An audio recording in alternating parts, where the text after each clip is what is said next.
I think we didn't have a tier list video in a while, and as promised last week, we should do one with the expansions and Living World seasons today. I will start in chronological order and talk a bit about each one and rate them based on features, maps, and how it feels to play today. If you are curious about a specific expansion or Living World season, you will have the timestamps in the description. And we will start with the core game, which was released back in 2012 and was doing a lot of things differently compared to other MMOs. Like loot being individual, so people can't kill steal, or event scaling based on how many people are around.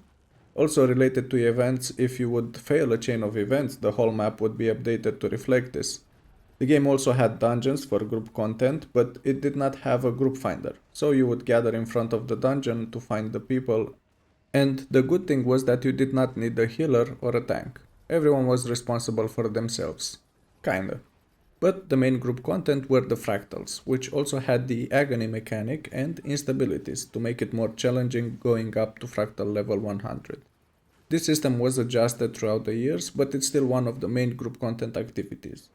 Moving on to the story, this was delivered perfectly and you feel like you're part of the team when making progress towards the end of it. I also know the final fight could have been a bit better, but I think overall it is very good. So the core game in my opinion should be in A tier, as most activities and visuals have not been updated to the current standards. Next we have Living World Season 1, which is included now for free with the base game and everyone can play it. This Living World term is something that ArenaNet introduced as they did not want to add expansions to the game. They wanted to have small story updates called episodes every 2 weeks, which actually changed the existing maps forever. This type of update was really nice for the story as you were always following it. The only downside was that you had 2 weeks to do it and then you missed it forever. Of course now it was added back to the game and you do not miss it. But other than the story and events, it did not bring much to the game. So in my opinion, this is a B tier update. Then we have Living World Season 2, which follows the same idea of the previous season, but with some nice improvements, new maps, and in my opinion, a better delivered story. This episode is not free, so you would need gems to unlock it or buy the highest value expansion pack to get all Living World seasons at once, along with the expansions. But here is where I started playing the game more and more, as you always had something to do. I actually think in this season they added the LFG system. Well, a beta version, and then it evolved with time. We also had the big finale, which changed Lion's Arch forever. And then it literally took months to rebuild it. So overall, this Living World season was better than the first, so I think it would be above it in B tier. Next we have the first expansion for Guild Wars 2, which was huge back then. Heart of Thorns was like a whole new game. They added elite specializations for each class that changed how they play. This was necessary as they also introduced raids, so the Holy Trinity was needed, and that is how we got most OP era of Chrono. They also introduced the mastery system with gliding as the main feature. That was honestly the only reason I needed to buy the expansion.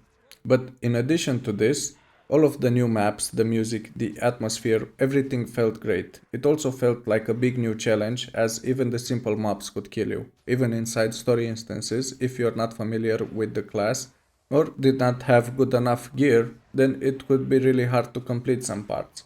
But overall the story was great. I'm not sure if I would put it higher than the main game. I actually think it is a bit higher since the main boss encounter was delivered better. So I think this fits perfectly fine in S tier. Of course, it's not just the main boss encounter, we have all the metas that are still being done today and it's one of the most active expansions. Next we have Living World Season 3. As expansions took a long time to create, another team was working on Living World Seasons, which would be free forever if you logged in for the time that they were active. But you would have to buy them for gems if you missed it. The most important part was that they would not disappear completely. Now, with Living World Season 3, we got the story continuation from Heart of Thorns. But that is not all, we also got maps, and instead of the 2 that we got with Season 2, with this one we got 6 new maps, which all have great design and are nice to explore through. Of course, if you have to do the achievements for Aurora, you will start to hate some of them. But we are not focusing on that. The main idea is that this season was packed with content, and it prepared the story nicely for the next expansion. It also had two raid wings, so I think it was a great addition to the game and it should fit in A tier, right below the main game. Moving on to the next expansion, we have Path of Fire, which continued the trend of elite specialization and added 9 more, which even had more interesting mechanics than the ones added with Heart of Thorns. Or at least the team tried to surpass them. I think they succeeded with some of them, but in addition to specialization, they continue to add more raid wings and even more challenging than the first. But the main focus of the expansion were the mounts, which was something that people asked for quite a while, and of course these mounts were not just a faster way to travel across the map. The animations and the feeling when you control them was natural and a lot better than other games. The maps were also even bigger than previous ones, but since we are in the desert, they were not as populated and did not have the verticality of Heart of Thorns. I still think the maps are good. The music and sounds fit perfectly, but the only downside that I can think of are the meta events, which did not have the rewards equivalent to Heart of Thorns, so it kind of became the actual desert of Guild Wars 2 in terms of content. The story was very good. I did not expect to fight a god as the story was leading up to more dragons, but the challenge was welcome and the final fight feels very good and on par with Heart of Thorns. So overall I think the expansion was very good, but in the long term it's not as high as Heart of Thorns, so it should fit in A tier right below the main game and at the same level with Living World Season 3. As we were used to by now, the next content was the next Living World season, Season 4 to be more specific. This was a big season as for the first time we had an actual main dragon to fight in a Living World season and not an expansion. Like Season 3 we had lots of maps added, 6 of them to be more specific, which were pretty big and nicely designed. And we also had 3 more raid wings, which is huge, but that is not all. They actually added 2 more mounts, the Beetle, which is great for traveling fast on plain maps. It is actually the fastest mount in the game, but it can be a bit hard to control when you need to avoid trees and other things. And the second mount, the Sky Scale, which once you acquire it and unlock its masteries, you will not need another mount, well, until you get to Janthir Wilds, but we will get there soon. The story is actually great. We have a dragon and a scourge, which brings a balance to how terrifying and funny the episodes are. I think it is the best that we had in a Living World season, hands down. So, in my opinion, this should be right up there with Heart of Thorns in S tier. And now we move on to the next Living World Season 5, because ArenaNet decided to take a break from expansions and deliver the story with Living World. But unfortunately this backfired and we got a great start to the season and a bad end. The reason why it ended badly was because only a handful of people remained to develop the rest of the story for the season, and everyone else was moved to work on the next expansion. And now let's get back to the great start. The story switched focus to the Norn race and their fight with Jormag. This covers the first 2 episodes, but then things needed to be cut and we ended up with a rushed Primordus part. But in the end the chapter was closed and we ended up with a nice daily gold income in the form of Dragonstorm. So in the end the Living World was not a total bust. We got the beginning of strike missions which are supposed to guide players to raids once they get comfortable. This season also added a new type of story which unfortunately was not followed in the form of dragon response missions. So while the story was rushed, I think the main problem was the wait time between Living World Season 5 and the next expansion. So I think this season has plenty to offer and should be ahead of Living World Season 1, but still in B tier right below Season 2. Next we have the next expansion for the game, with End of Dragons. This is another big release in terms of features and story. The expansion added the last set of Elite Specialization, which also came with a lot of balance patches, so that each class can provide both alacrity and quickness.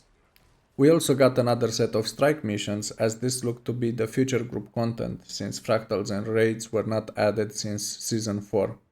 But this time the strike missions had some levels of difficulty, starting with story mode, and then the normal 10-man squad with more mechanics but still doable by the majority of players, and then later the challenge mode that was added, which increased the difficulty quite a bit.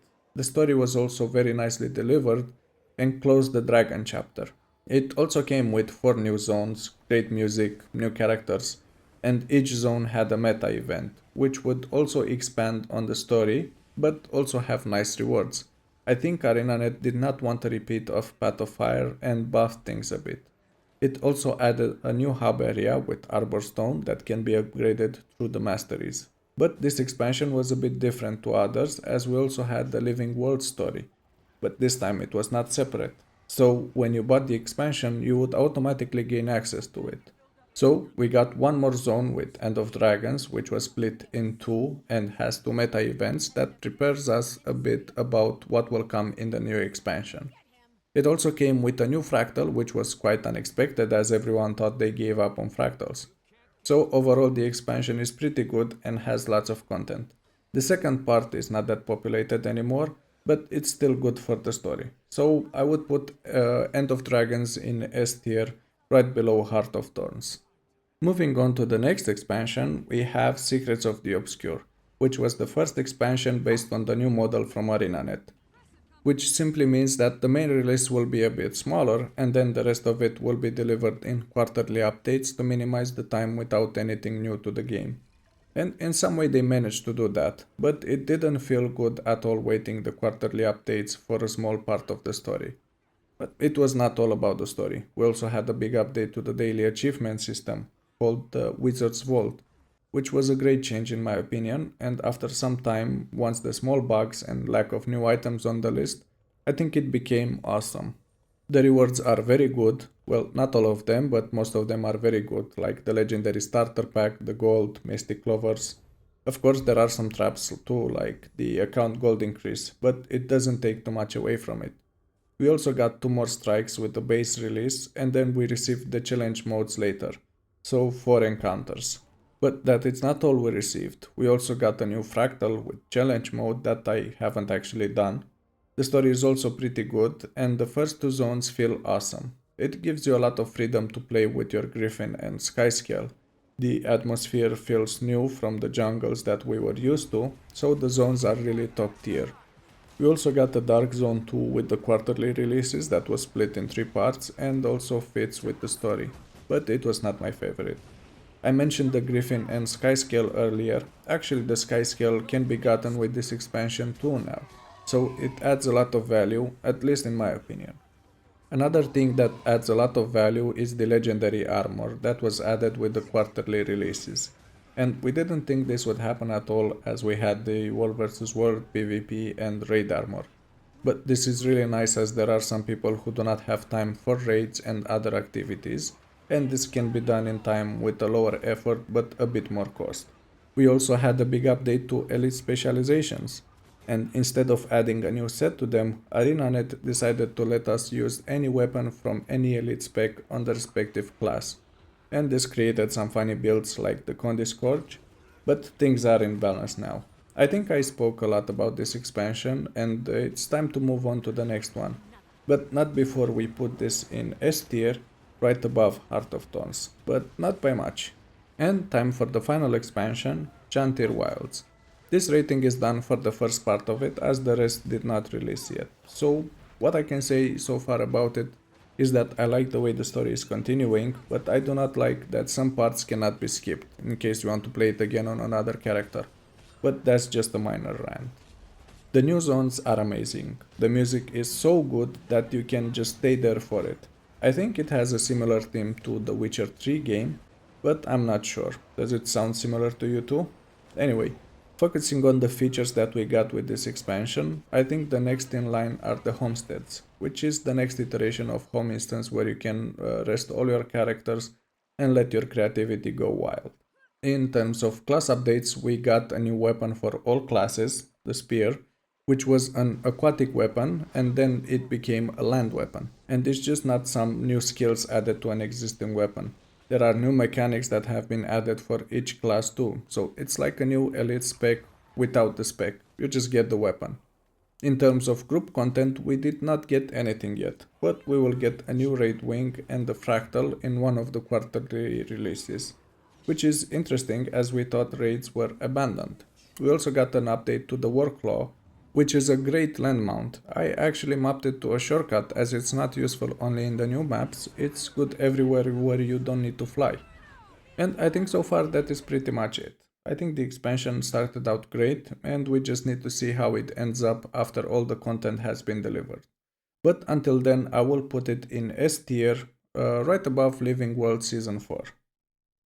And it looks like from this tier list the content in Guild Wars 2 is not bad at all, which I think it makes sense.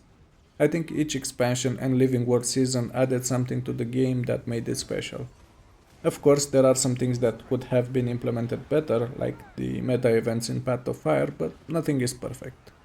What do you think about this tier list? Do you agree or you think it should be different? Let me know in the comment section below. If you want to see more content like this, please let me know in the comment section below, and if you enjoyed the video, please click the like and subscribe buttons.